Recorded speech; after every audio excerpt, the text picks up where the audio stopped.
کمائی اس کی حرام ہے. یہاں میں 2 گزارشیں کروں گا.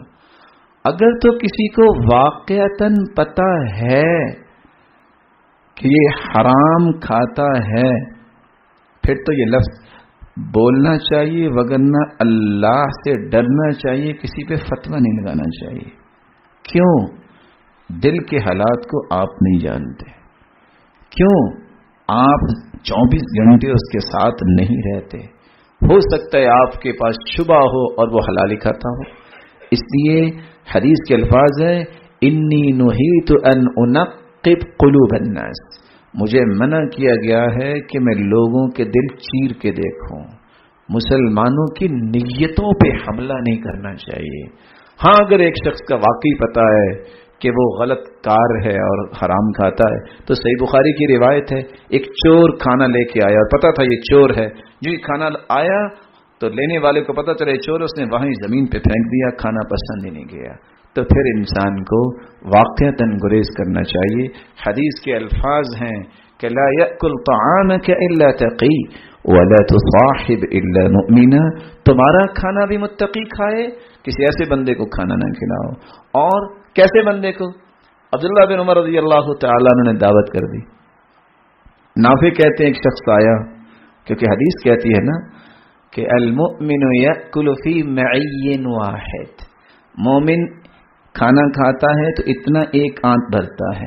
والمنافق یأکل فی 7 امعاء، صحیح الجامع کی روایت ہے. اور منافق 7 آنتیں بھرتا ہے. ہوا یہ کہ مہمان تھے عبداللہ بن عمر رضی اللہ تعالیٰ عنہ کے پاس، اور وہ کھانا کھانے لگ گیا، نہ اس کو مہمان کا فکر، نہ ادھر کا، کھائی جا رہا اور کھائی جا رہا ہے. انہوں نے نافع کو کیا کہا؟ آج کے بعد اس کو میرے دسترخوان پہ نہ لانا. کیوں بلا؟ رسول اللہ صلی اللہ علیہ وسلم نے آداب سکھائے ہیں.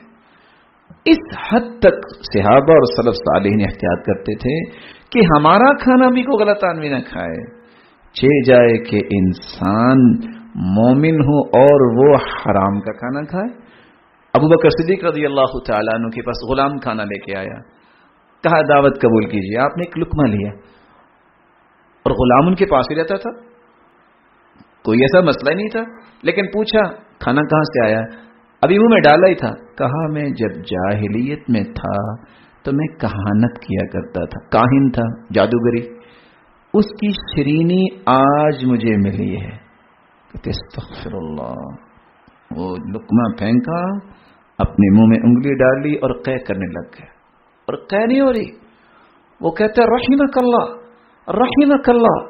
کیا وہ اللہ پہ رحمت فرمائے؟ وہ تو لقمہ گر گیا. کہتے ہیں لو لم تخرج الا مع نفسی لاخرجتها، اگر ان ذرات اور لقمے کے حصے کو نکالتے نکالتے میری جان بھی نکل جاتی تو میں اس کو نکال دیتا. ابو بکر کے پیٹ میں وہ لقمہ نہیں جا سکتا. اس لیے مسلمان کو کھانے کے بارے میں بھی اتنا حساس نہیں ہونا چاہیے کہ بس شاید کی زندگی میں دوبارہ کھانا ملے گا کہ نہیں ملے گا. اور یہاں میں 2 باتیں اور کہہ دوں. اتفاق سے آج ہماری سوالات کی مجلس ہے تو میرا جی چاہتا ہے کچھ راز سلف کے آپ کے سامنے کھول ہی دوں. سلف صالحین کا مزاج رہا ہے، وہ ہر شخص کے پاس کھانا نہیں کھاتے تھے.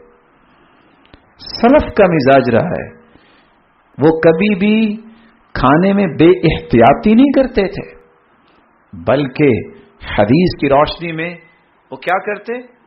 بحسب ابن آدم لقیمات یقمن صلبہ، آدم کے بیٹے کے لیے اتنے لقمے کافی ہیں کہ اس کی کمر سیدھی ہو جائے.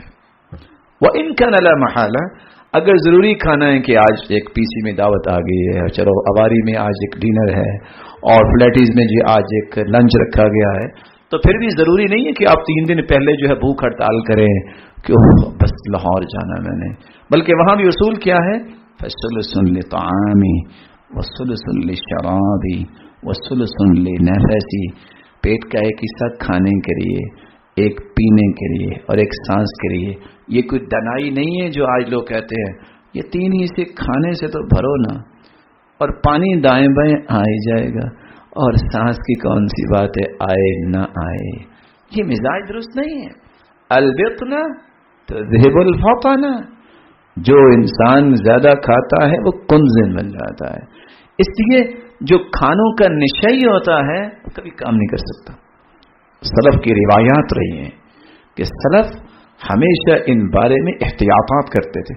اس لیے عبداللہ بن مبارک نے یہ لفظ بول دیے من ترک فضول الطعام منح لذت العبادہ. عبادت میں لذت چاہتے ہو تو کھانے میں احتیاط لے آؤ, انسان کی عبادت میں لذت آ جائے گی. ایک اور دوسرا, کلام کے اندر لغویات چھوڑ دو. جس شخص کی لغویات ختم ہوگی اس کی زبان پہ اللہ حکمت جاری کر دے گا. اور اس طرح عبداللہ بن مبارک کہا کرتے تھے ومن ترک فضول النظر, جس نے اپنی نظر کی حفاظت کر لی, منح الخشوع, اللہ اس کی آنکھوں میں خشوع پیدا کر دیتے ہیں. اللہ رب العزت ہمیں ایسی نعمتوں سے نوازے.